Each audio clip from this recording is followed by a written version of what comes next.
Welcome everybody back to another fantastic episode of the Amateur Experts Podcast, where we are experts on absolutely nothing. And just to prove that, we have some money-making matchups. I know that's kind of a segue into it's like, wait, these guys aren't experts. Now they're going to tell me how to make money. I don't know if you want to listen to these guys, but you do want to listen to us because if you really look at it, week 13 is a shit show. And we're going to try to navigate through that shit show and I'll kind of come out on top of it. So grab your Charmin and let's get to work. I am Landon Oliver, host here with my two co-hosts, Andrew Scott and Big Jared Holly down there. What's going on, boys? Good to be back, man. I think this is the first money-making matchup episode all three of us have been together since like week 9 or 10, it feels like. Yeah, because it was like, we were going on vacation, brother got married, Thanksgiving, Jared, fell off the cliff, and then had a really good week the week we didn't do it too. That was the crazy part. He's sending us screenshots winning like thousands of dollars and stuff, and of course that's the one week we don't do a money-making matchup, so go figure. Yeah. We take that week off for the holidays. And that was the Jonathan Taylor 51-point fun show, basically. That was awesome. That was awesome. That was a fun game for me. I don't know, it was a fun game for you. That's, even though we didn't have it on record, that's still a nice another point in our favor of you want to listen to this show because at any Jared moment in time, Jared could have another week like the week he had where JT went crazy. So we just hope we hit record. Right, which we have tonight. So hopefully this translates. That is true. So money-making matchups, as you know, if you've listened to this. And if you haven't, we'll give you a breakdown. What we do is each of us pick 3 different positions. We have Andrew with the running backs. I take wide receivers. Jared has the ever-loving tight end position and an absolutely horrendous week. And then we all do a quarterback as well, but we do a smash, a pass, and a sleeper option to kind of get you prepared whether you need to temper expectations, whether you need to feel good about this guy this week, whether you have this guy sitting on your bench and you might be unsure of whether you need to throw him in your lineup or not. We're here to kind of help you with those decisions, and hopefully everybody comes out on top of it, as well as we do have free DraftKings and FanDuel lineups set by our DFS pro Jared down here. And speaking of, Big Jared has actually been doing quite a bit of research as well. He started a new course. So I watch a lot of those different guys, and Jordan Cooper, he has a DFS course, and I signed up for that because at the end of the day, man, leverage is everything in fantasy sports, and I want to I definitely want to pick the minds of these guys that are pros. It's like a 15-hour course, and I'm like 3 or 4 hours into it. And some of the things I've caught myself doing over the years, I'm like, God, why have I been doing it that way? And it makes a lot of sense. The theory of DFS, if anyone's ever interested, it's totally worth a listen to. There's free audio samples too, or anybody wants to check it out. It's kind of pricey, but if you're going to play on a weekly basis, even on a small payroll, I definitely recommend it to anybody who wants to learn more about DFS. Yeah, so we will actually have a member with his PhD in DFS after he gets done with his schooling course, which proves that you're never too old to go back to school. That's right. And so we'll have those matchups later on at the end of the show. We're going to be putting together.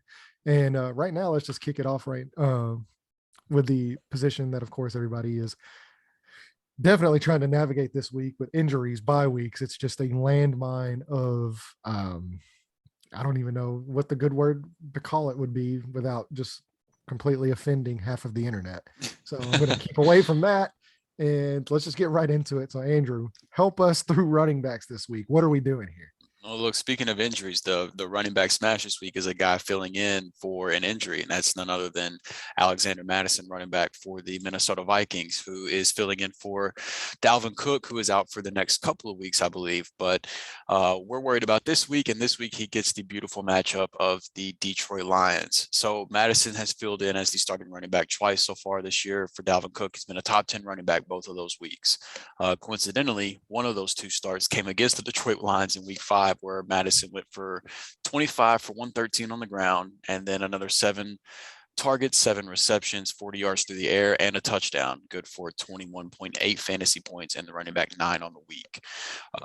The Lions are the third worst team against fantasy running backs this year, giving up 25 points per game to the running back position, fantasy points. And, with Dalvin Cook being out of the picture, I expect the majority of the running back work to go to Mattison. I think he will be a true workhorse this weekend against a bad run defense. So and look, this isn't just like, insert backup running back. Like, Mattison isn't just your average backup running back. He's a good runner. He's a good player. It just happens to have one of the best running backs in the league playing in front of him most weeks. But so I like Mattison a lot this week, and think hopefully in your redraft leagues, if you have Dalvin Cook, you made Mattison a priority, because he's already shown you that pretty much anytime Dalvin misses, he's a plug and play. And I think that's no different this week. Yeah. And I mean, this could be a guy just in, random, maybe 10-person league where your buddies aren't paying attention. He might still be available, after Dalvin Cook. Somebody could have dropped or got back. Somebody could have dropped him. So just check your waiver wires, see if he's still there. If he is, go ahead and plug him in. But I agree, fantastic matchup.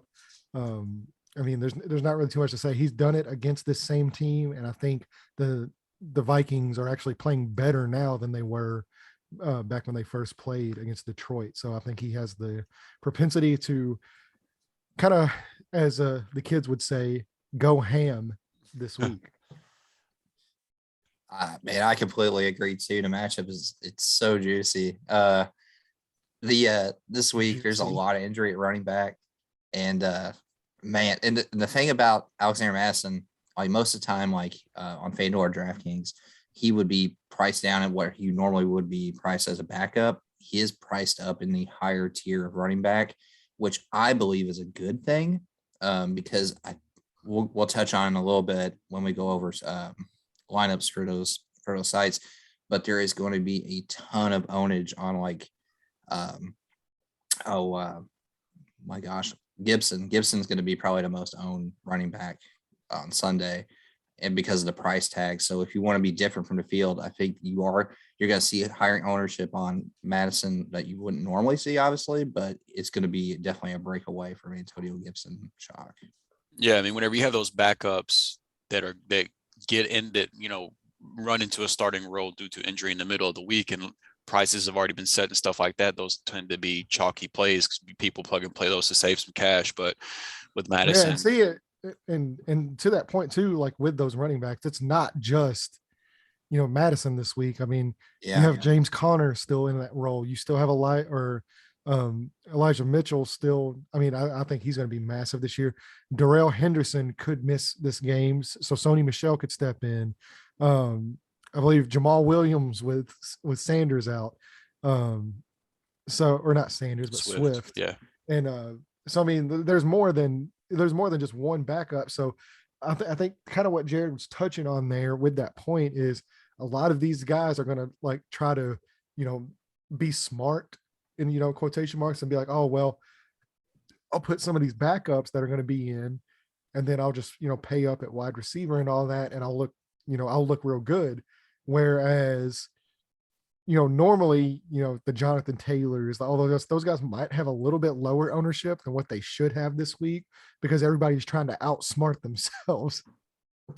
So a good point to that, the week that Taylor had 51, he was 5% owned in the high stakes tournaments on FanDuel. He was lower than that on DraftKings. So sometimes to be completely different, you're going to have to spend cash that you don't feel comfortable spending. And Jonathan Taylor's price tag this week is brutal. It's 10.5. So it's going to take a lot to get there. You're going to have to make some sacrifices, but you're going to get a massive discount for a guy that's an elite RB. And Mattison, I believe, is going to be the same case scenario because of Gibson being the only running back legitly for the football team and all the other injuries. So I'm with Drew. I'm looking to try to get to Mattison more on the lineups this week. Yeah. And while I did pick Mattison as my smash, there was a guy that you mentioned that I want to give an honorable mention to, because I do think that there's also a decent chance this guy ends up putting in the number 1 overall running back performance this week if Jonathan Taylor does not do it. And that is Elijah Mitchell with the San Francisco 49ers. Deebo Samuel's kind of been like a 1A, 1B at the running back position the last few weeks, and Deebo's not playing this week. And they're playing a Seattle defense that has been the second worst defense against fantasy running backs this year. So no Deebo stealing carries. They're giving Mitchell like 20 plus carries a week in a great matchup. I think that there's a really good chance that if JT doesn't do it, which there's, a great chance that happens, I think Mitchell could be the guy. So I would be remiss if I didn't at least highlight that matchup before we moved on to the pass. Yeah, I love Elijah Mitchell this week, which means we all agree, fantastic matchup. Opportunity should be there. He's been targeted a lot too. Yeah. So I mean, everything's lining up in his favor, which means that everybody should start Trey Sermon this week. Right. Yeah, exactly. Yeah, this is going to be the Jeff Wilson week that we thought we were getting last week. Yeah.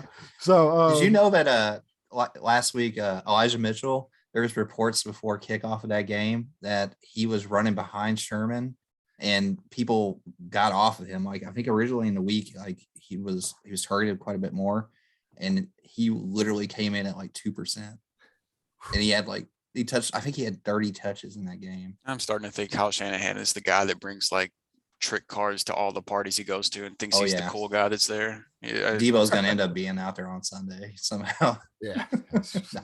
There's always some shit, especially in the NFL. So now that we got through the smash, I'm interested to see who we need to stay away from this week. All right, so running back pass, we're going with David Montgomery, running back for the Chicago Bears.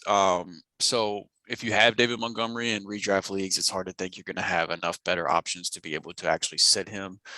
It's like the majority of our past selections on the show. I'm not telling you to bench him no matter what, but I do think in a tough matchup against an Arizona Cardinals run defense that has been top 5 against fantasy running backs this season, you've got to temper expectations. You can't really be expecting a huge game out of them.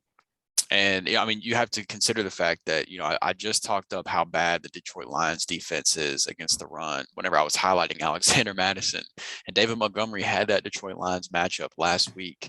And just to give you an idea of what he did against that, he logged 84% of snaps and went 17 for 46, good for 2.7 yards a carry, and then had 3 receptions for 28 yards. So not exactly his best game. Now, divisional games are always kind of weird.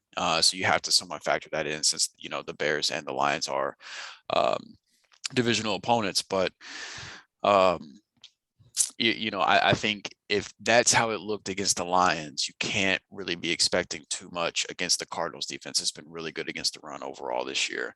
Now, like I said, Montgomery did play 84% of snaps last week, so he's still a fine volume play, which is why you can't just set him for anybody. But in a tough matchup, I do think, again, you have to temper your expectations, and he's a guy that I'm not going to be touching in DFS this weekend.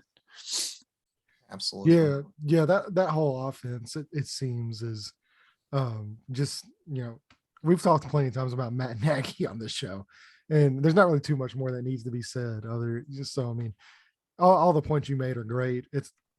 I'm kind of in the same boat. I don't want anything really too much to do with him this week. In all honesty, I kind of wish they'd run Khalil Herbert a little bit more. Yeah. So I mean, yeah, we'll see what happens with that. But anything to add, Jared? No, I'm with you guys. Complete pass on Montgomery. I think if you're going to target any Bears players, Darnell Mooney is a good person to kind of look into. Yeah, he's up to like a 27% target share the last 4 or 5 weeks, something like that. I mean, yeah, man. I think he's number 2 in the last 5 weeks of targets. Yeah. He's been the second most targeted wide receiver, and I think he is at an advantage with Dalton at quarterback opposed to Justin any other situation they're running out there. So I think that would be the only Bears player to consider in that game. Yeah, I agree. Yeah, All I'm right. cool with that. And yeah, I mean, you're gonna go ahead and take us into the sleeper. So let's go. Yeah, let's just keep rolling right into it. Yeah. So running back sleeper, this pick is dependent on if this guy plays, because he is going to the weekend with a questionable tag. But Boston Scott, backup running back for the Philadelphia Eagles. I do like his spot if he ends up playing. Miles Sanders is going to play. He was dealing with an injury throughout the week, but he got taken off the injury list on Friday today, I believe. So he's good to go. But Jordan Howard is out for this game. So Miles Sanders and Boston Scott should be the two main running backs going up against a New York Jets defense that has been giving up the most points to the running back position the entire year, pretty much every single damn week. Like, it's not like, oh, they had a couple bad weeks, so they're number one. It's just like every single week they're giving up chunks to the running back position. So now, I mean, there's always the possibility the Eagles decide to finally get Kenneth Gainwell involved again because Jordan Howard's out. But Boston Scott saw 50% of the snaps last week. And I think if he sees anything close to that again this week in this matchup, as long as his opportunities don't get vultured by Jalen Hurts, I think that he could be in a really good spot. And I think there's a decent chance that he's on your waiver wire. I mean, I looked before we got started, and in our 12-team podcast league, he is currently on our waiver wire. So, there's a decent chance he's out there if you need somebody to throw into your lineup, a desperation play at running back. I think that if he play again, this is all dependent on if he plays, because he is still, as of today, as of this recording, he is still questionable. But if he plays, I think he could be a decent guy to grab off the waiver wire and throw in your lineup, or to try to save some money on in DFS. Yeah, and especially with the news that, Jalen Hurts is still kind of dealing with a little bit of an injury as well. Possible he might even not even play in the game. So they might be leaning a little bit more heavily on the running game, especially if Jalen Hurts is hurt in any kind of shape that affects his ability to run. Then, yeah, I mean, it could be interesting. I mean, to me, Boston Scott, I think he's just looked good. Honestly, just watching the games, I think he's looked good running the ball. So he looks like the better back. Well, he's looked good. I mean, the last few seasons. I mean, whenever the guy gets the opportunity, he definitely tries to make the most of it. And the Jets that gave up touchdowns to much worse running backs. Yeah, that's for sure. Yeah, definitely. Yes. All right, so that's all I got for running backs, man. So Landon, it's your show. All right, so let's take it all. Go ahead and get into the running back smash of the week, and that is none other than, surprise, surprise, Mr. DK Metcalf. I know what you're thinking, right? Like, yeah, I know what you're thinking. Well, I know what Jared's thinking, but most of you are thinking DK Metcalf, this guy, the last 3 weeks, 8 receptions, 70 total yards, only 5 points per game in PPR formats the last 3 weeks on average. And those reception and yards are combined for the last 3 weeks. That being said, the guy still has a 23% target share on the year. And I don't know, like, this could be a, punishment by Russell Wilson, once the foursome story kind of broke with the OnlyFans thing, because we all know how wholesome Russell Wilson is. Maybe he doesn't want to throw to like a sex fiend. I don't know. That might be what it is. I don't know. So OnlyFans could be the downfall of the Seahawks. That being said, I think this might be the week that they get right.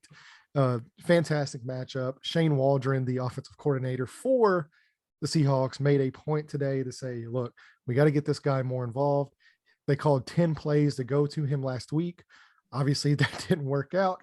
So they're going to try to hopefully make a little bit more concerted effort to get him the ball, get him more opportunities, whether it's in the run game, whether it's in the pass game, whether it's in the foursome game, whether it's in any other game that DK Metcalf likes to play. I think this is the week. Russell Wilson has not looked good. I don't know what is going on in Seattle. But I mean, look, if there's ever a chance to get right, this is the chance to get right. So yeah, DK Metcalf, I'm counting on you this week. I know a lot of people have been counting on you. You haven't necessarily pulled up, and let's get this show on the road. Let's do this.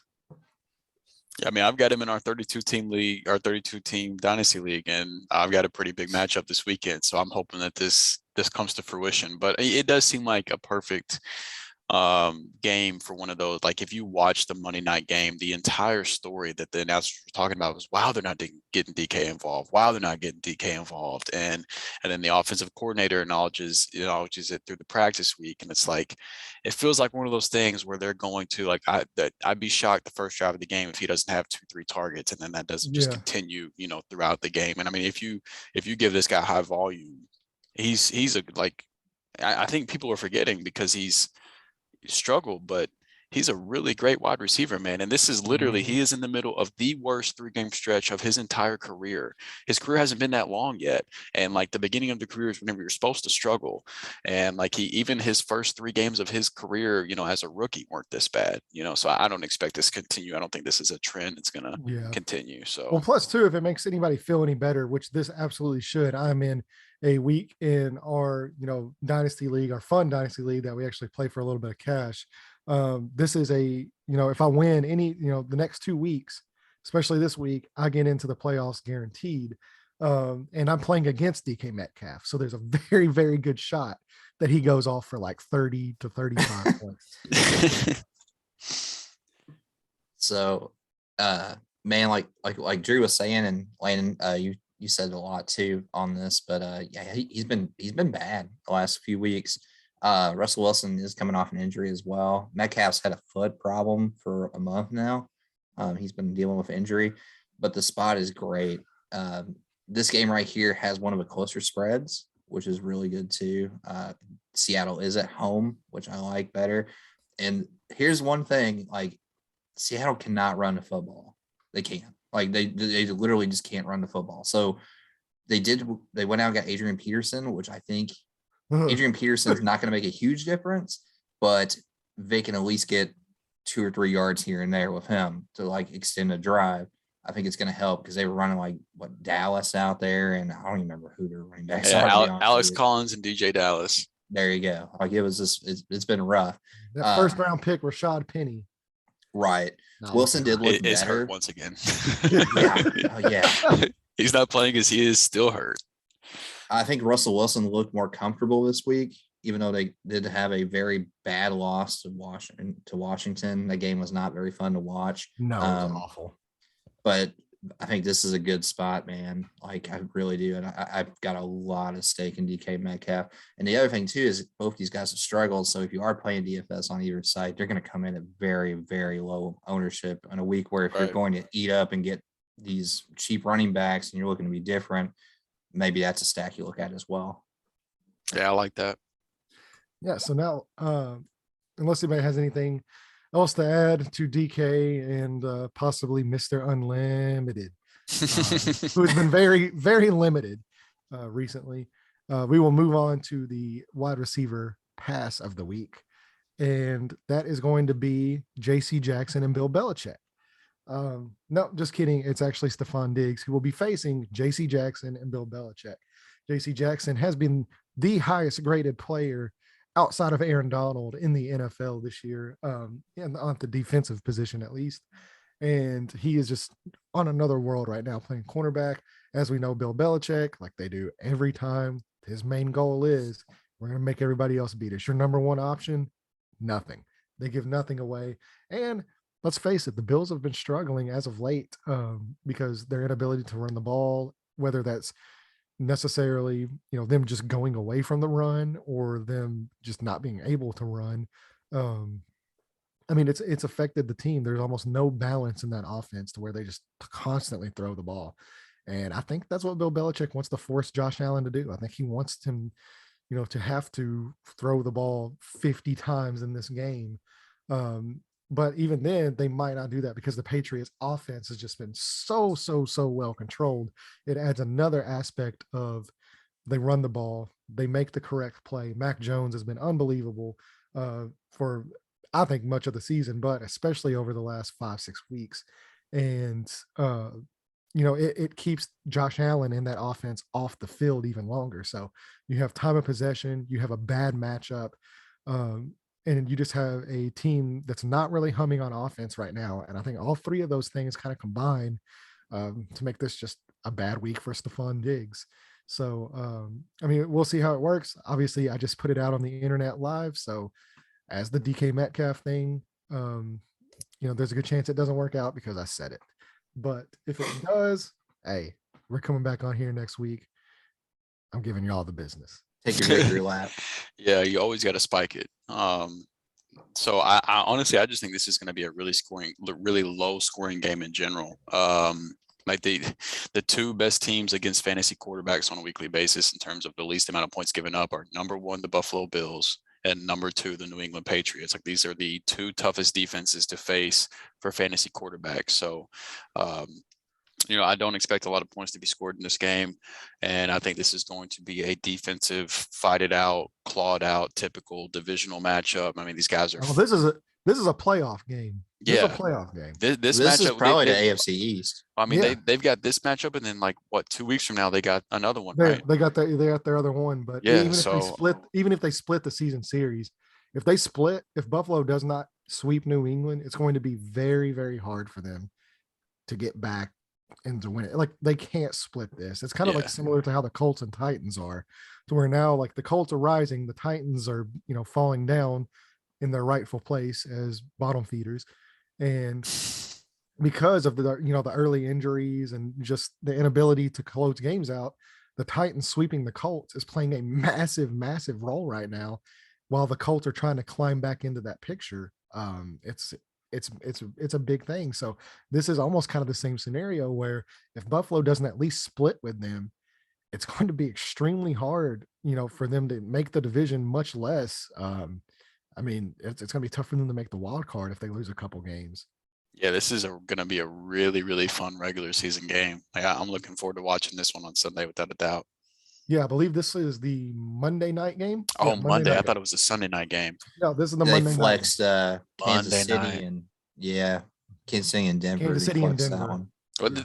this deserves to be an island game without a doubt. I thought it was Absolutely. Sunday, For sure. but night. okay. This is a playoff game for sure. Yeah, absolutely. All right, I Yeah. like it. I'm I nervous think it's about in Diggs this Buffalo weekend, too. I think it's in Buffalo this week. So not only Monday night in Buffalo. Monday night in Buffalo, playoff man. atmosphere. Those Hide your fans, tables. yeah, against the New England Patriots. Yeah, this is going to be a fantastic game. Yeah. Hopefully, the referees don't fuck this one up like they have messed every other game up this year. Yeah, no kidding, Yeah. man. Speaking of, did anybody see the blindside block call last night? Mm-mm. Oh, what a joke! I'll be honest with you, I didn't even watch the game last night. Oh, well, you're better. You're a better man than me. I'm too much of an addict to take too much time off. So like I said, I took the holidays off a little bit and didn't really watch too much. I caught a few games after the holidays, but yeah, I'm right back on the wagon again. And it was a rough game. I mean, it wasn't fun to watch. And there was a few calls in it, like there are in every game, that were just absolutely horrendous. They had an illegal blindside block that actually went against it was Dallas and New Orleans. Yeah, New Orleans. That went against New Orleans. And it might honestly be the worst call of the season. Out of all the bad calls this season, this one might honestly be the worst. So yeah, I know you guys don't want to watch it because it's that bad, but No. I am curious to get your opinions on it, because it completely changed the momentum of the game, and Dallas just kind of took over after that call that went in their favor, because it just zapped basically all momentum away from New Orleans, which seems to be a big problem this year. Is teams are getting, they're starting to actually get some groove, and then the referees just. The people are here to watch us. Y'all better calm down. Yeah, it's like that Shaquille O'Neal thing. When Shaq's just like, these people pay good money to come here and watch us. Yeah. And the referees try to take over the fucking games. They're like, Shaq, you're on live. And he goes, I don't give a shit. Yeah, I don't give a shit. Yeah. That's one of the best early viral Shaq's videos. so awesome, man. Yeah, man. That's He's the best. early 2000s Lakers days. So one of the first early funny sports viral videos of the internet. One thing before we pass on this Yeah. is you have any people from this game that you have any fantasy relevance in? Well, it's funny you say that. What a transition. And he did look, Jared full didn't even disclosure, know. Jared did not know this was coming. Jared did not know. So Wait, let's get in. Wait, you pivoted though. It's not the guy that you had planned on. This is a pivot. Yeah. Okay. So this is a pivot. So before I went to the guy, This was that before is Jared going got to on come with up. this. Yeah, before Jared got on with us, my sleeper pick is, who's not my sleeper pick because I went a different direction, and you'll know why as soon as you see the guy, but was going to be Kendrick Bourne in this game because of Buffalo. They just lost Tre'Davious White. That's a big loss for that secondary. I think they're going to do a pretty decent job on Jacoby Myers, but Kendrick Bourne the last few weeks has just been a touchdown machine, and especially a yards after catch machine. They're getting him the ball in space, and he's finally making the plays that Drew longed for him to make in the San Francisco offense years ago. Because Drew was a big Kendrick Bourne fan. I remember coming out, he loved Kendrick Bourne, and it just never seemed to work out there in San Fran, which as a Rams fan, he might actually be happy about. Yeah, I'm good with him having success elsewhere. Yeah, but it seems to finally be coming together for him there in New England with Mac Jones. I love Mac Jones. I don't want to turn this into a Mac Jones podcast, which is so weird for me. You have a Colts fan that loves a Patriots quarterback. Like, what are we doing here? What's the world coming to? So, yes, Kendrick Bourne was going to be my sleeper before I transitioned into the guy that I actually have. So let's, Jared, is there somebody you wanted to highlight in this game before we moved on? Kendrick Bourne. Oh, He's kind of been the touchdown machine for New England too. Like, and it's not New coming. England. You know what's crazy is like, so how did he get down England's that sideline for that touchdown? I don't know, dude. Well, that's what I'm saying crazy. is like it's not even necessarily like him getting red zone targets or anything like that. It's him taking these. He had like crossing 4 routes. people try to push him out, and he just Yeah. kept tiptoeing down the sideline all the way for a touchdown. It made no sense. He's taking these short crossing routes or these middle of the field routes there, and he's just housing them. And, I like Hunter Henry in this game too. Yeah. I'll leave it at that. He's as good at the bet as anybody to catch a touchdown. Really, It's all really that he touchdown does. equity. Yeah, 2 really catches, 12 fantastic yards, year. touchdown. Yeah, fantastic year for him. New England signings, man. Like, Dude, they are like. Have you guys seen what they're scoring like over the last few differential weeks? is? Yeah, Like their point total, like how much they're Matthew outscoring their Judon opponents. has been ridiculous. Like JC Jackson has been insane. It's crazy. Yeah, It's crazy. These there's a lot of times that the teams that are big spenders in free agency, It they never fails. work out. Yeah, I mean, like more often than not, it does not work out. Whenever you have that And many Big new faces. Big Bill has gotten trolled a lot the last few years for his personnel choice, like for trading a 2nd-round pick for Mohamed Sanu and some of the free agent signings he's made the past few years. Some people have led that charge, that trolling. I will forever lead that trolling gladly. I will never take the foot off the gas. I told Jared, me and Jared were eating the unlimited breadsticks at Fazoli's the other day, and we were just making ourselves miserable. But while we were there, we were talking football because we're dudes. And that's all that happens. Yeah, that's all we do. Our girlfriends / fiance, they're probably like, what are those two out doing? They're probably out looking at girls. And me and Jared are sitting there, we're talking about football, eating bread. Look at this fucking hot ass spreadsheet. Yeah, that's literally what it was. Like we were like looking at the phone and it was like, what is this matchup doing? Look at this lineup I just set. Hey, pass me another breadstick. and so we're sitting there doing that. And we actually got to talking about how Bill Belichick, with Tom Brady winning the Super Bowl last year, I told him, I was like, look, if New England somehow finds a way to win the Super Bowl this year, sports are rigged. It's rigged. Like, especially if it ends up being New England and Tampa Bay, and then Bill goes over on it. If Bill goes, sports are rigged. I will forever jump on that train this year if it happens. So one thing I keep holding this up, but so coach of the year, who you guys got right now? Is it Belichick or Matt LaFleur? Because both. Bill, you can give it to Bill basically almost any year, because I mean we saw what Cam Newton looked like last week. That guy won 7 games with the corpse of Cam Newton that threw 7 touchdowns on the season. So even though last year, they didn't have the greatest year as a team, I thought was one of Bill's best coaching jobs, especially with their defense and how many guys they had opt out. I mean, why not Cliff? I think Cliff deserves. He's done a lot too, man. With Kyler missing so many weeks and like they. I mean, they're 9-2. They're 2-1 in games without Kyler and Hopkins. Yeah, but I believe 9-2. Yeah, the Cliff missed last week though with COVID. He didn't coach last week. He did miss a week due to COVID. I don't remember which week it was, but he did miss a week. But I don't know. I mean, if I had to pick today, that would be my choice.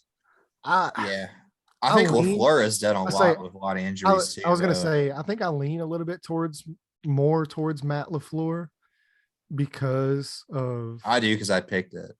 So. Yeah, that was his preseason. I think I lean a little bit. I mean, Matt LaFleur has Aaron Rodgers, so that's always going to play. They beat Arizona. Big role.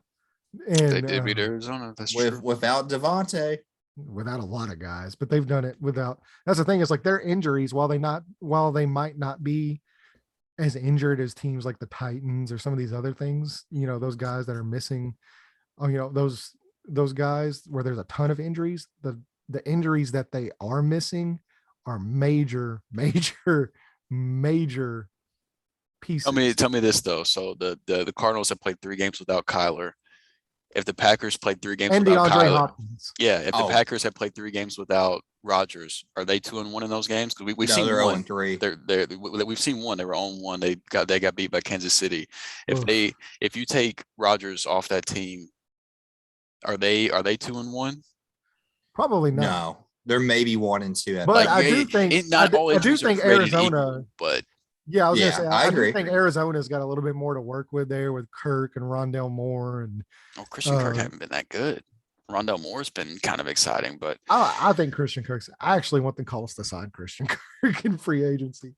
So I mean, I'm more of a Christian Kirk believer, but I mean it's a lot better than Alan Lazard and it's a 3-man race in those 3 guys for sure. Like, I would definitely say those are the 3 favorites. Yeah, for sure. I agree. And I think Frank Reich deserves to be in the conversation for turning the worst quarterback in the NFL into a top 10 quarterback once again. He was never the worst quarterback in the NFL. No, I know. It's Philadelphia Eagles. That's just me getting my Randall Colts celebratory shot in like I do every other sentence. So yeah, let's move on. We got past all that. Let's get on to the sleeper at the wide receiver position. And we teased this like 15 minutes ago. I'm sorry. That's my fault. No, that was a fun conversation. Nothing to be sorry about. And speaking of always getting a celebratory Colts shot in every other sentence, we are now in that every other sentence. So T.Y. Hilton, Houston. Have we heard this before? Yes, we've heard it for the last decade. If there's one game in the NFL you play T.Y. Hilton on, it is against the Houston Texans, especially if they are in Houston, who, if you look on Wikipedia, the owner of the Texans stadium is T.Y. Hilton. The guy, just for whatever reason, I can't explain it. I don't think anybody can really explain it. I think at this point, it's just more of a troll job than it is at the actual anything else. But the guy just has something about him that when he plays Houston, whether it's at home or especially in Houston, he goes nuclear like every time. And it's not like this is a small sample size, like I said, where we're just like, oh, the last 3 games he's played against Houston. Well, no, it's a decade. It's a decade worth of data here. And earlier this year, I told Drew, I was like, this is how you almost kind of know it is a troll job, because he missed so much time. He came back for 1 game against Houston. And went right back out. Yeah, I was gonna say he caught like two 50-yard bombs on him, got hurt, and then he's been out up until last week. So I mean, yeah, like he came back for Houston just to troll them and catch a few bombs on them, then left again for like a month. So now he's finally back. He came back last week, had a few good catches, caught a touchdown last week, probably his best fantasy game of the season. And guess who, just in time for who? The Houston Texans. So yes. Can I read his career stat line against the Texans? It's absurd. I already know what it is. It is absurd. 20 career games against the Texans. A decade. 1,883 yards and 11 touchdowns. And of that 1,883 yards and 11 touchdowns, 1,061 of it and 8 touchdowns have come in Houston. Yes, that's what I'm saying. Not only does he destroy the Houston Texans on a yearly basis, but when they are in Houston, it's just, it makes no sense, but there is enough math at this point that you just can't ignore it. Yeah. So like I said, I normally don't do the revenge game, or I don't do the, those superstitious games or not. This is it. And it's a chance for me to talk about the Colts player. So if you're watching on YouTube, of course, this doesn't look like T.Y. Hilton. It looks like, it's a clown. If you don't know the backstory, a few years ago, I think it was Jonathan Joseph was the cornerback for the Texans. They kind of had a little beef on Instagram, and Jonathan Joseph called T.Y. Hilton a clown. So T.Y. Hilton showed up to the Texans stadium wearing this clown mask and proceeded to absolutely annihilate that team once again in Houston. And so this has always been one of my favorite photos of T.Y. Hilton showing up to the stadium in the clown mask and then going out and clowning the Texans, which he just always does. So yeah, sleeper T.Y. Hilton. Like I said, he's coming off of his best fantasy week. Seems like he's getting healthier just in time for the team that he annually annihilates. So yeah, go ahead and throw him in the lineup. Go ahead and throw him in your 1,800 fantasy. yards. It's fucking crazy. In 10 games, that's literally 180 yards per 20 game. games. Per game, or 20 games. Yeah. Yeah. So I mean, like that's yeah, just over a full season worth of games. So like, that's talking about like top 2 receiver in the league type of numbers whenever you extrapolate it through a full season. So, I don't know if any skill player has ever succeeded against a team like he has, honestly. Like skill player, not quarterback or anything, but like wide running back. Yeah, It's crazy. it is wild. I think maybe I think once it probably hit 10 games, the Texans probably should have done anything they could to trade for T.Y. Hilton where he could play in that stadium constantly. Imagine if he got to play half of his games in Houston. Yeah. He would be the greatest receiver of all time. Yeah. So yeah, T.Y. Hilton, go ahead and throw him in your fantasy lineups. Go ahead and throw him in your daily lineups. So you best believe I'm having him in a couple of DFS lineups. I'm sure there's plenty of DFS guys that are privy to this trend, but I do not care. I'm at least putting him in a couple of lineups. Yeah, and he won't be played either, man. Like that's the crazy thing about it. Absolutely not. He'll be so underowned, and he's probably really cheap too. That'll help you pay up for Mattison. Yeah, there you go. And Carson Wentz has been balling, man. So he has. Carson Wentz. He's what a guy. Listen to this. And look. I don't see you're thinking. Now here's a guy. Here's a guy. Damn, son, where'd you find that? I love Chris Collinsworth. Yeah, Andrew just slides into the. I miss Matt. Yeah, here we go. Now here's a guy. Yeah, I do miss John Madden, man. I think that Madden that documentary on Madden's coming out here in a few weeks in December. Yeah. Boom. And then boom. And that's what it's all about. Yeah, he was so good.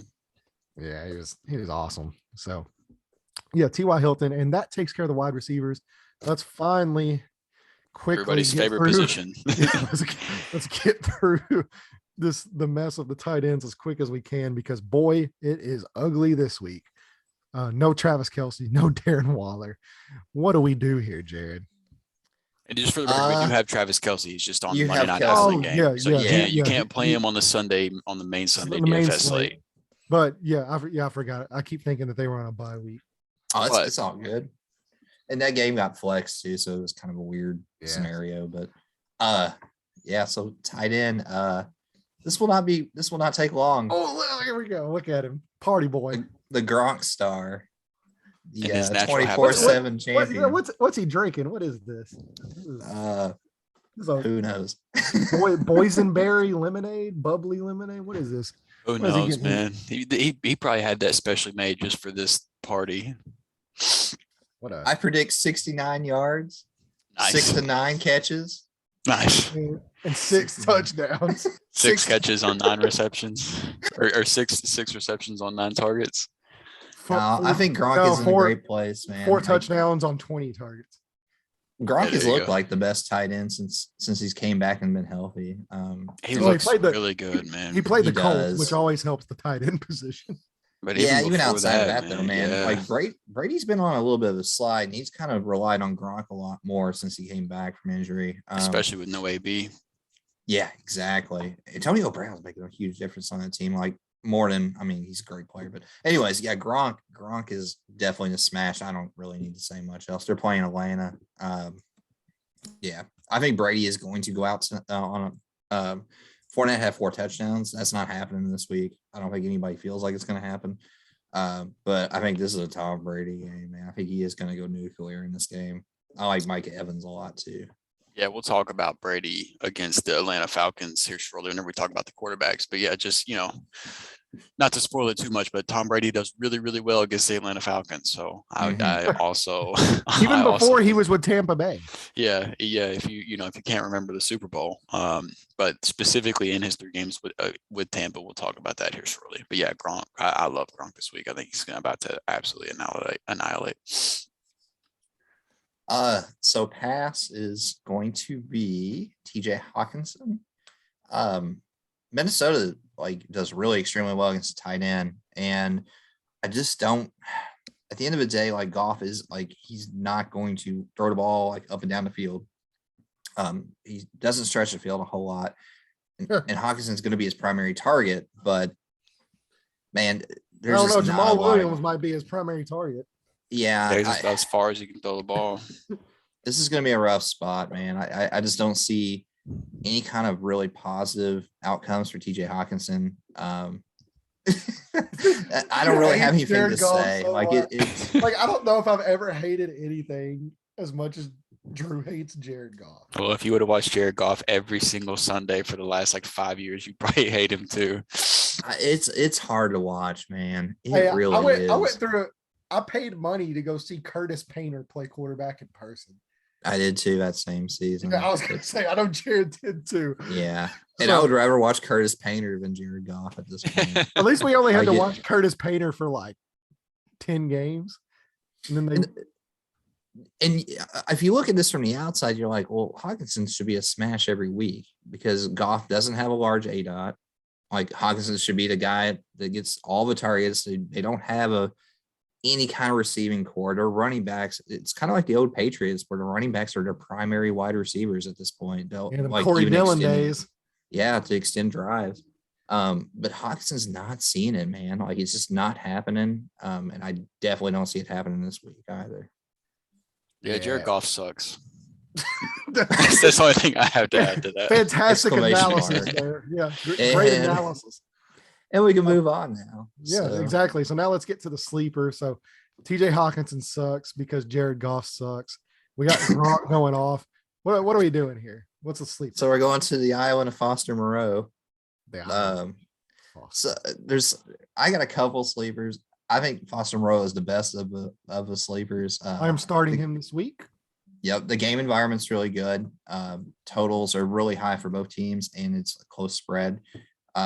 Neither one of these teams, Washington or Vegas, play good defense. So this game can easily turn into a shootout, man. And at the end of the day, Foster Moreau in his one start, he had a touchdown, and that's kind of what you look for, especially if you're playing 6 targets. I believe he had 6 targets. Targets, And he's an athletic tight end. Very underrated. I don't really have. I mean, it's anymore with the tight end position. You have.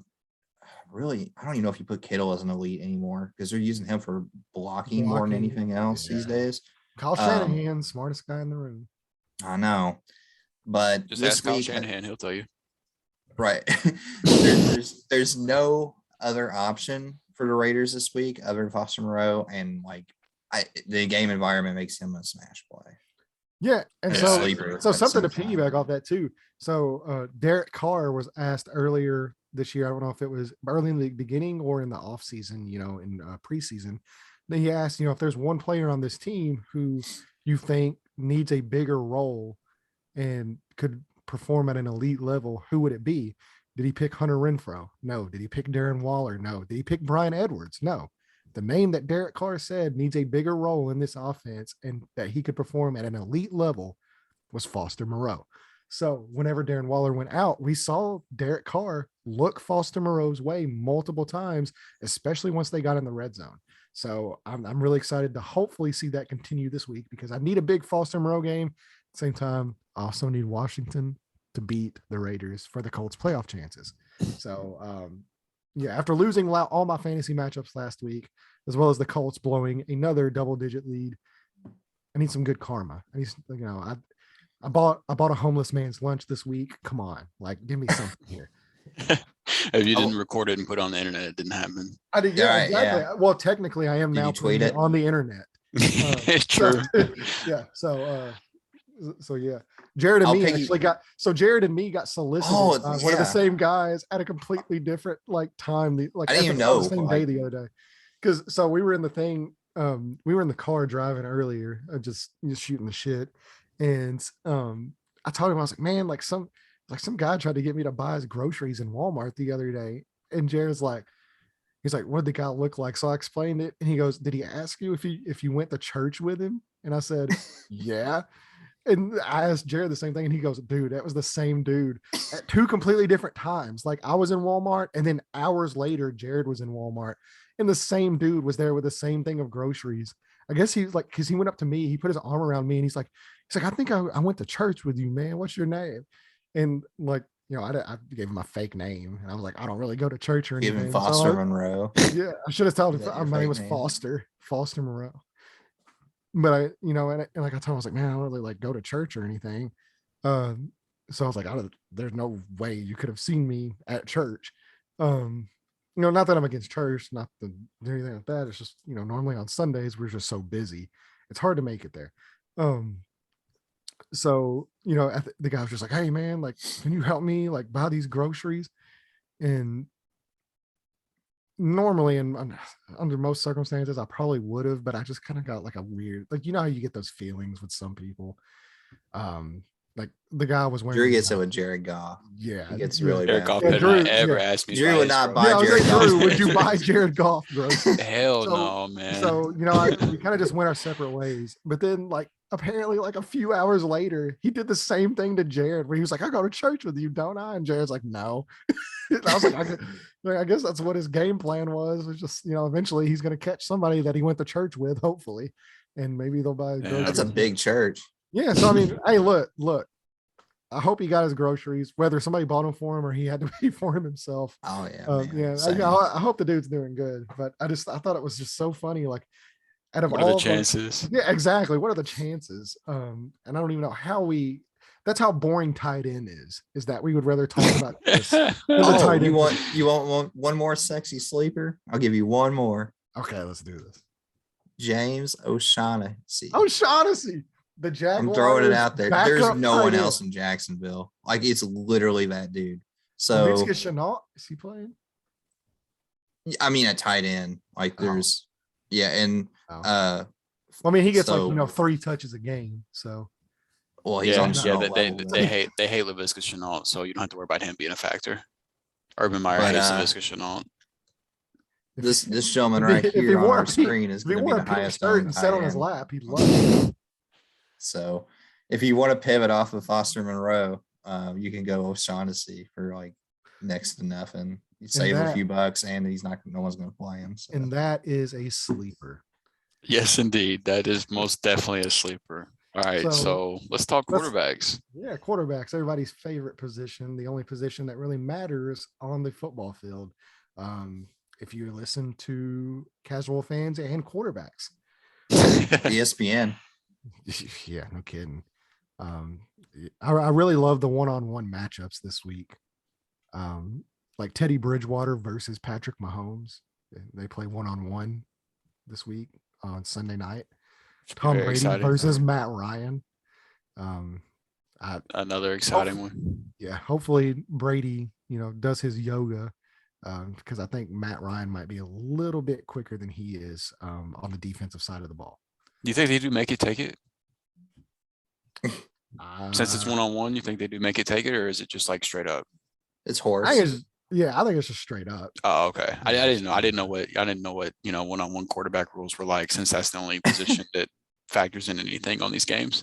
But no, in all seriousness, though, just sticking with Tom Brady, I said we were going to speak on this.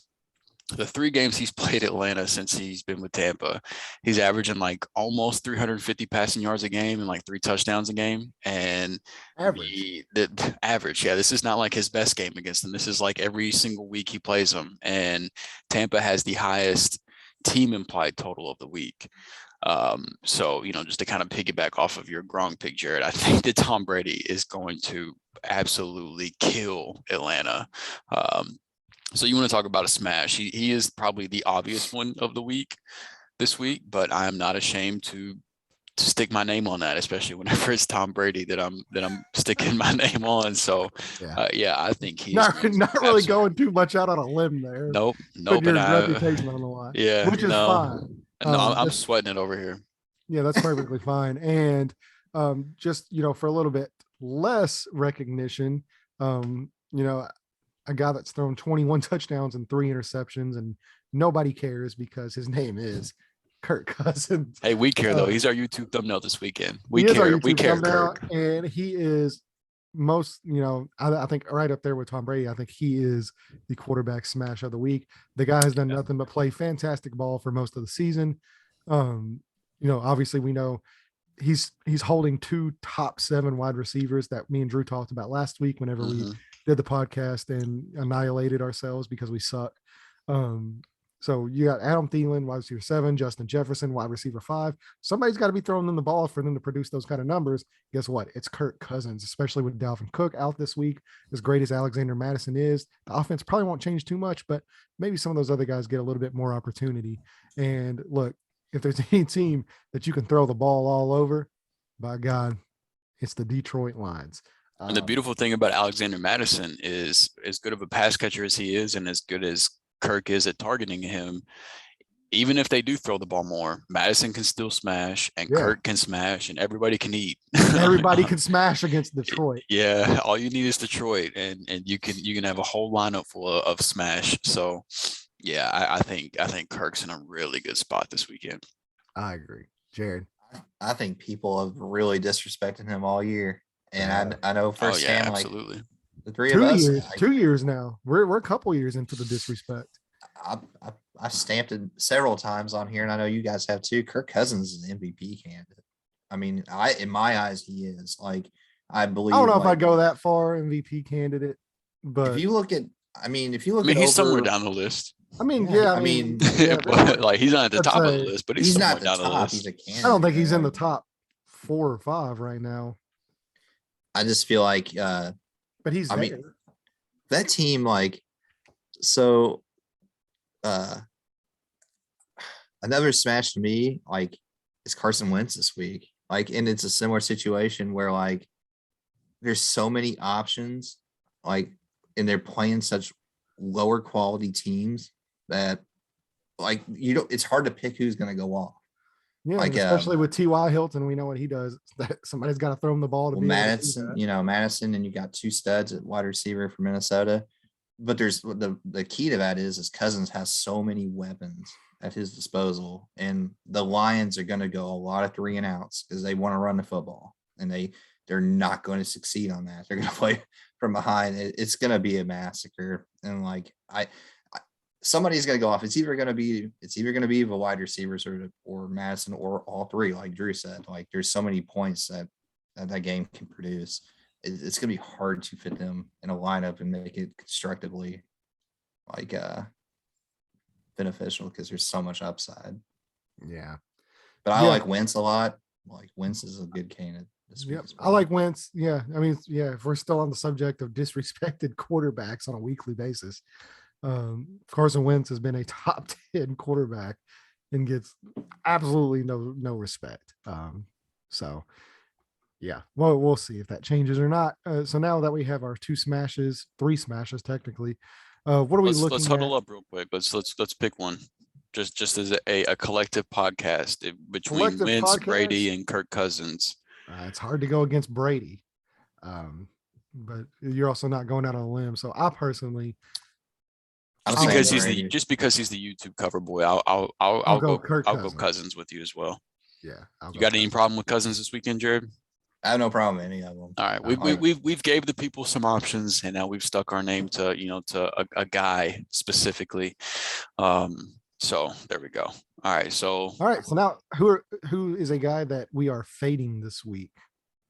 I know who I've got, but I'll let you guys. I kind of led the way with Brady to kick off the smash. I'll let you guys throw some names you like, and I'll see if it's the guy I like as well. Okay, so we're basically sitting here and we're looking, at I mean, there's really not too much going on. Stafford worries me, even though it is against Jacksonville a little bit, just because of the injury issues. And, Odell Beckham might miss the game. Darrell Henderson might miss the game. I think McVay will be just fine, but Henderson looks more likely to miss than Beckham, but they both could miss. Yeah. So, the lack of it, which, it's still Jacksonville. But as we've seen, Jacksonville's defense can just randomly actually do something. On teams that throw the ball a lot. And I think they're going to have to throw the ball a lot. So I think Stafford could possibly be not necessarily a bust, but he might not end up being a top 10 quarterback this week, which is weird to think playing in a matchup like that. But there's just a lot. I disagree. You what? I disagree with Stafford take. Oh, okay. I obviously do, but I wasn't even going to butt in. What's the point? A Rams fan saying he disagrees with that, Yeah, I'm just throwing options out here. I'm sitting here and I'm trying to look. I'm just trying to look at who this could be the weird Justin Herbert week. The one that if he's not a top 3 quarterback this week, he'll probably be like 15 to 20. So the one for me is actually in that game though. The guy that worries me this week is Joe Burrow. Joe? Yeah, so the Los Angeles Chargers are a very funnel type of defense where they're really good against fantasy quarterbacks, they're really good against fantasy receivers, but they suck against tight ends and they can't stop the run. And if you haven't been watching Joe Mixon over the last month, the guy's been running against teams that can stop the run, and now he gets to face a team that cannot stop the run. And the reality is the Bengals they have like the second lowest pace of play in the league, I believe, in terms of, how slow they play. So England's first. Yeah. So if they continue that trend, I would imagine a lot of rushing attempts again for Joe Mixon. And the reality is, if you're game planning for the Chargers, at least on paper, looking at it from a fantasy aspect, that's the way that you beat them. They're top 5 against fantasy quarterbacks. They're up there against receivers as well. And so I do think that there is a chance that this is a low, like just the total pass attempts in general could be low for Burrow in this one. With the way that they play and the way that the Chargers defense plays. So Burrow does make me a little bit nervous where I think there could be some better options that you could play over him this weekend. So that was the guy that I had to throw out. Yeah, I'm with you. I think and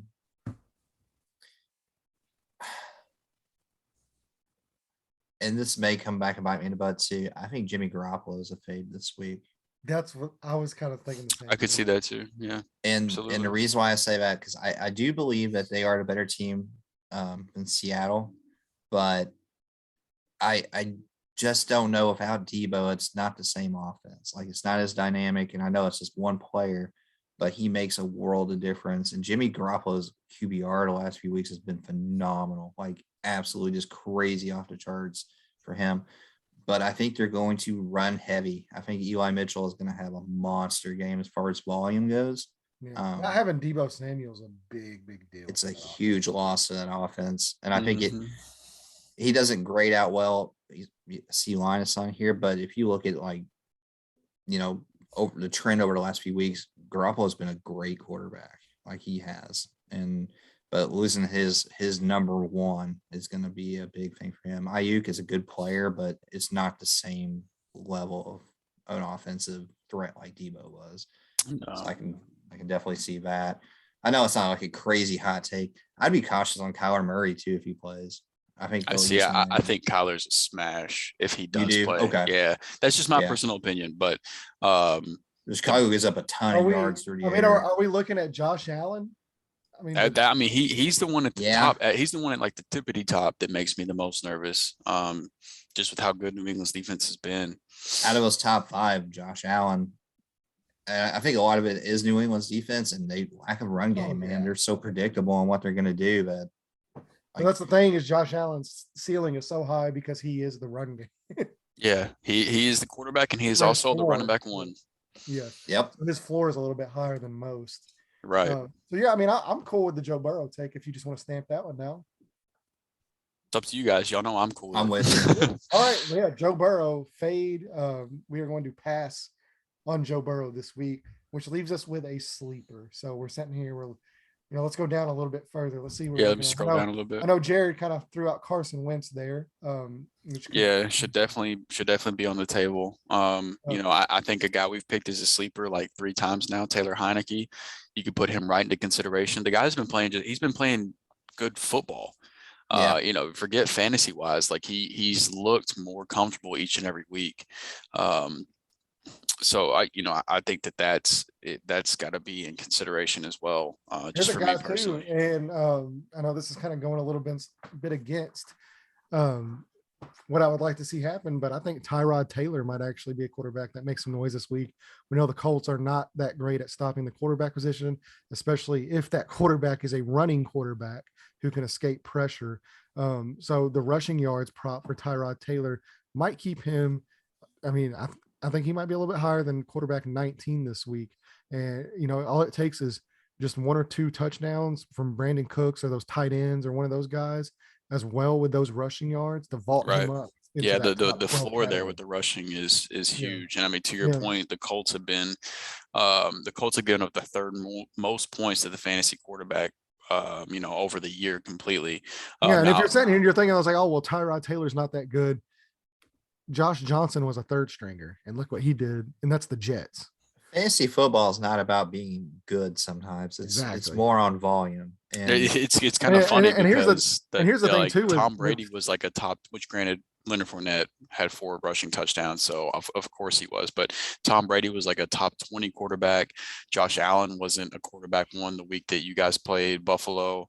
So it's like the good quarterbacks have actually somewhat struggled to like the last 2 weeks. It's the bad. Well, also to that point, I mean, like Ryan Tannehill was a top 10 quarterback the week before the Jets game happened.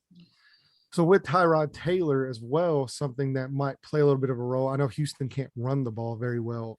He's going to be their RB1. Well, they can't run, and the Colts stop the run. Score. Well, that and then they, I predict the Colts to score a lot of points, and they are they're going to be playing catch up. Yeah, they're going to be throwing quite a bit to try to keep up. So the only kind of hope I guess you would have, the only question is whether Tyrod Taylor gets benched for Davis Mills if they get up too many points. Yeah, I have no problem with Tyrod being a deep sleeper. Yeah, I like it. Yeah, I mean, if you're thinking like you're worried about him being benched. If anything shows that Ben Roethlisberger was not benched on Sunday and he played the entire game, and literally the dude that took down the DraftKings Millie Maker, I believe, had Ben Roethlisberger at quarterback, that tells you enough right there. It was a bad week for quarterback last week. And makes no sense, man. As it has been for most weeks. Yeah. The quarterback is almost not nearly the tight end position, but there's so many other components that go along with it that you don't have to roll out the most name-notey quarterbacks where you can take shots on Tyrod Taylor or Tua, Teddy Bridgewater some weeks, or it's at that point. One other guy I do like, and he has not played well, but it goes back to your smash, Landon, and that was I want to play as much Russell Wilson as possible this week. Like, I want in on that because I feel like that game is going to be close. And the only concern I do have, though, with Wilson is if Eli Mitchell runs the football 30 times again, it's going to be hard for him to get enough. The time of possession the Niners have had the last 2-3 weeks has been absurd. Yeah, like the other team is basically not even getting on the field. Yeah. Yeah. What's weird is the Colts like annihilated.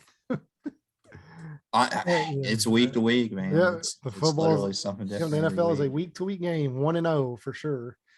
Trevor Lawrence has an F.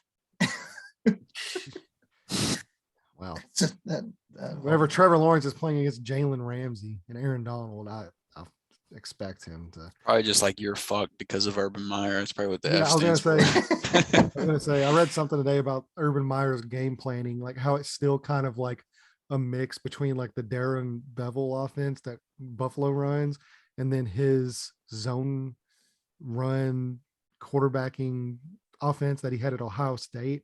It's like a bad mixture of the two. Like he doesn't know which one he wants to be, whether he wants to run that Ohio Well, State offense. There's certainly nobody out there confusing it for a good mixture. There's no doubt about that. Yeah. I think at this point, though, too, Jacksonville can't just like go back on it because they drafted Lawrence with the #1 pick and hired, Urban Meyer the same year. So it's almost like they have to ride this thing out and just. They absolutely don't have to ride this thing out. They should. I mean, as a Colts fan, I think they should give him an extension. But as long as they can. I want to keep Urban Meyer in Jacksonville. But if I'm a executive for the Jackson, if I'm the owner, if I'm the GM, somebody like that, I'm looking at Trevor Lawrence. And while Trevor Lawrence has made some good throws, you want him to show a little bit more if he's supposed to be as generational as what they were saying. Mm-hmm. But that being said, the guy's just been given no chance to succeed. And a lot of that is because there's just no sense of direction with what he will this week. The team's bad, the coaching's bad. Yeah, there you go. Yeah, that's what's missing. He didn't have enough O'Shaughnessy in his life. Yeah, that's the first thing I would change is O'Shaughnessy. It would be I need at least 20 targets. Jared's like the Christopher Walken of like the NFL right now. He's like I have a fever and the only prescription is more O'Shaughnessy. Look, I mean, the guy predicted the Jets losing. He predicted the Lions not losing. If he tells me that O'Shaughnessy's gonna smash, he's the sleeper. I'm not he's gonna do something this weekend. I'm not putting my name on that. No, you said it. No. I got it written down. He's a sleeper. Yeah, he's crazy. Just crazy, All right, so quarterback sleeper. We go with honing in on Tyrod. Tyrod, let's do it because look, I like it. Well, if he doesn't do good, that means the Colts win. If he does do good, that means we are correct on the show. And the Colts could still win. Yeah, exactly. Even if he does do good. That's a very likely chance of that actually happening. So in the words of Skip Bayless, I cannot lose in these shoes. In these shoes. That's so good, man. I cannot lose. Those awkward poses, but the Jordans are always so nice. The best one was him crying like a few weeks for Thanksgiving. Oh, that video of him crying. Yo, somebody has to check on that, man. Bro, that's so serious. Like, I'll cry over the Cowboys. Oh man! Not only did he cry, it took a video of it and put it on the internet. Posted it on Twitter. I'll send you the video. He didn't even say a word.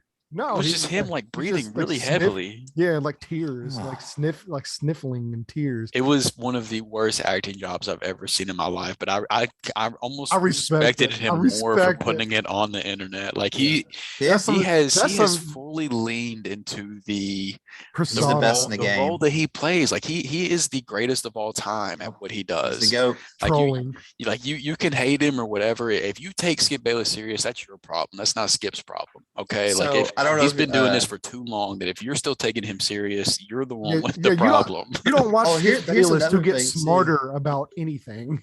No, you watch Skip Bayless to feel better about. Lane is the only one that has social media. Skip Bayless follows no one on Twitter.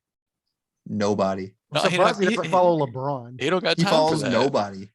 Yeah, he don't got time. That's fantastic. Yeah, I wish he followed LeBron. Like that's his one follower is LeBron. and just like tweeted at LeBron every single time LeBron tweeted.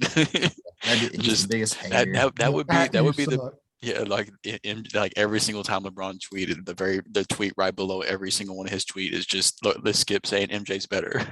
That would be so on brand for him. All right, so and it's weird that's actually the one take that he's actually correct at. So. And he is sticking to it, baby. All right, so we got Kirk Cousins smash, Joe Burrow pass, Tyrod Taylor sleeper. So, Jared, what are we doing? Yeah, let's do this. Oh man. Make us some All right, money. guys. Old All right. man Jared, So throw it down.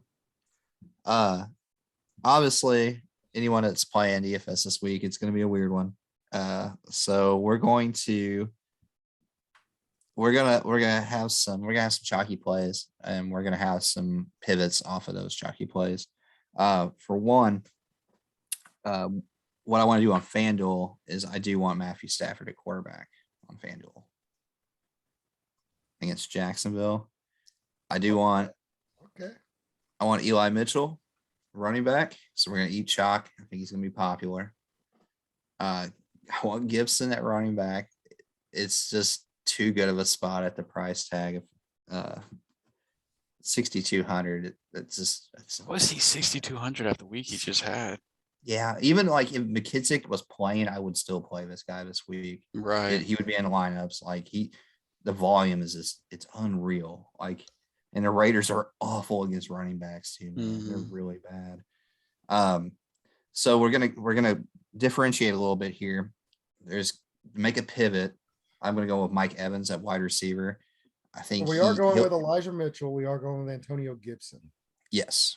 And this is for FanDuel, correct? FanDuel. Okay. Yep. Mike Evans, I believe, will come in under 10% owned. He's currently sitting at 10%. I think people are going to save so much salary of all these backup running backs. They're going to pay up, and I think you're going to see a lot of lineups with Cooper Kupp and Justin Jefferson in them this week, unless people are using that money to pay down and then move up to Jonathan Taylor. So it's going to be just paying attention to where the pivot spots are. But I like Mike Evans. He's always got 2 touchdown upside with one of the best quarterbacks in the NFL. I was literally just about to say this was like a 2 touchdown week for Mike Evans. It can easily happen. Yeah, it can easily happen. Sticking into a low owned player, DK Metcalf is currently sitting at 4% ownership. Same scenario. The guy can easily go off for 2. I think Russell's finger is a lot better. I think he's had a few weeks to heal, and I think this is a Metcalf week. I can honestly see him like we have him as a smash. I definitely sign off on that. And here we go, some chalk. We're gonna go Cooper Kupp. Oh Out yeah. of every Let's go. out of every wide receiver that's available on the slate, this guy has the most upside. He's gonna be probably one of the highest owned wide receivers, if not the highest owned. You can't. The matchup's so good. I mean, you just can't get away from it. And you can be kind of contrarian in other areas to get to Kupp and be chalky. Like it's going to be a weird week. It's going to be one of those kind of weeks. Tight end, and we've laughed about it. I ain't spending any money at tight end. I'm not even going to pay up for Vegas tight ends or nothing. I'm not Foster Moreau. I'm sticking to James O'Shaughnessy. What do we need? We're going O'Shaughnessy, baby. 4,500. It's almost minimum. There's no one else in Jacksonville. He has played this year. Last game he played against Atlanta, he had 5 targets. Granted, he caught 3 of them for 29 yards, but hell, if he catches 1 and it's in the end zone at that salary, you've made your money back, right? Yep. Trevor Lawrence is going to be trailing. The game is going to get out of hand early. Jalen Ramsey is going to be like all it takes is one.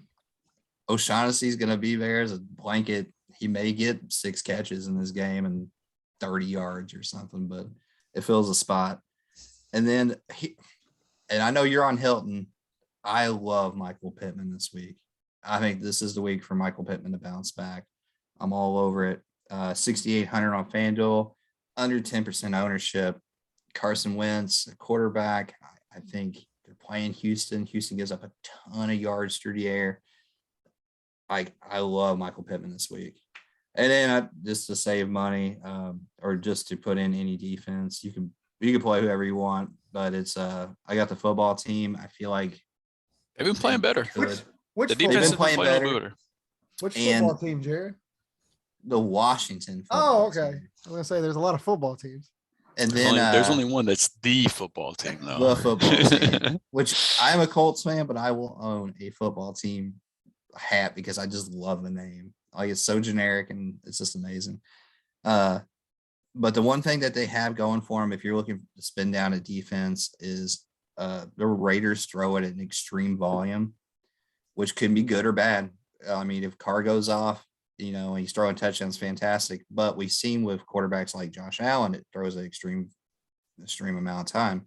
The more times the ball is in the air, the more often there's a turnover. The more times a quarterback drops back, more times of a sack. All those are fantasy points. And when you take that into consideration, that's what if you're going to pay down on a defense, you want to get the most out of it. You can go Houston if you want to. Like, there's a few options that are the bottom feeders of the defense: Jacksonville, Houston, Atlanta, or the football team. And I chose the football team. So to round that off, we got Stafford at quarterback, Eli Mitchell, Antonio Gibson, Mike Evans, DK Metcalf, Cooper Kupp, O'Shaughnessy, Michael Pittman Jr., and the Washington football team. All right, I like it. What we doing on DraftKings this weekend? We're praying is what we're doing. So on DraftKings, it's a little bit, we always talk about salaries are adjustable on there. It's a little bit tighter. In one of these plays here, we're gonna pivot a little bit. I don't have the actual salary from me. 1 second here. Because originally throughout the week, I was higher on Josh Jacobs. There's a good chance he doesn't even play in this game, which will make the Raiders throw the ball even more, like if he doesn't play.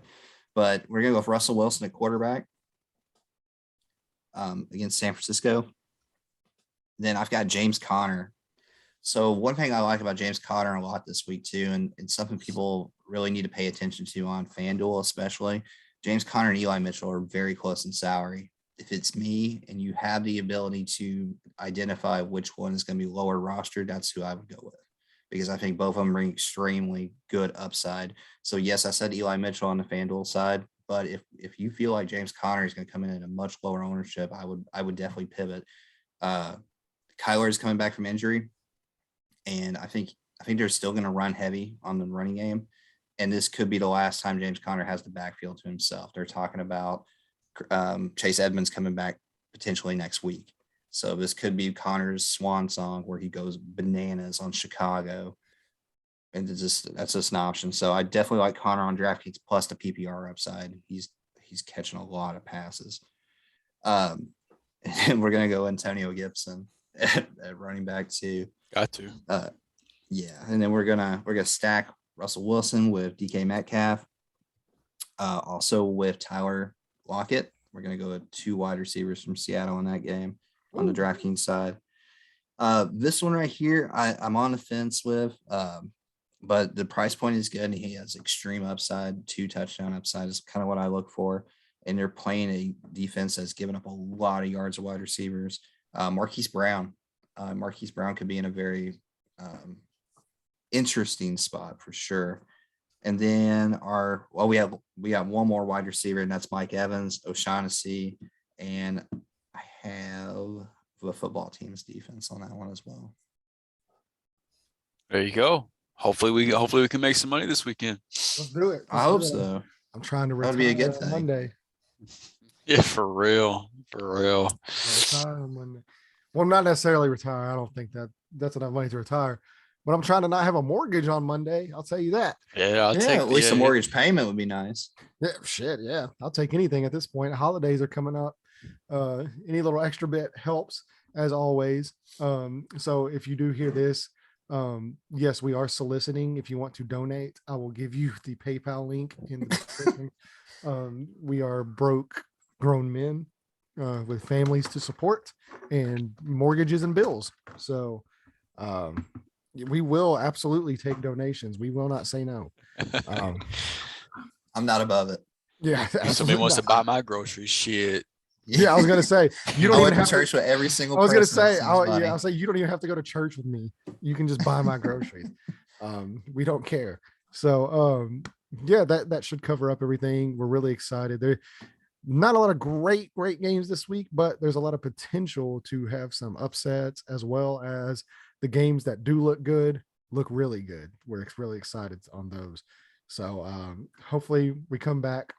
We're back on Tuesday, a little richer, a little more correct, a little bit more excited about our teams winning winning some games, and it's just a better overall week of football than what I had last week because that sucked ass. So yeah, I had a good week last week. The Colts, outside of a how Colts do you lose. say? How do you have a good week if the Colts lose? I played Eli Mitchell last week. That's why I had he made some money. made money. Sure Yeah. did. I That's did what not. this is all about. I did not.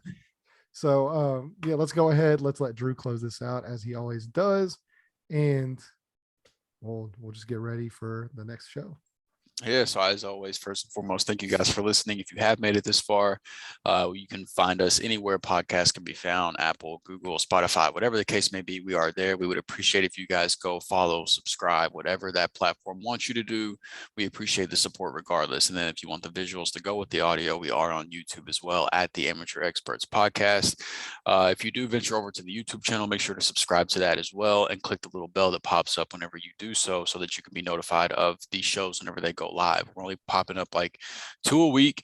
So you're not going to get blown up with notifications, but you will know whenever the new shows go live. And then of course, while you're here, any takes you agree with, disagree with, any players that you dislike this weekend that we didn't highlight, drop in the comments and let us know so we can continue the conversation down in the comments as well as we head into week 13. So, Titans fans, I want all that smoke. Yeah. Landon's down to argue with you guys all day long.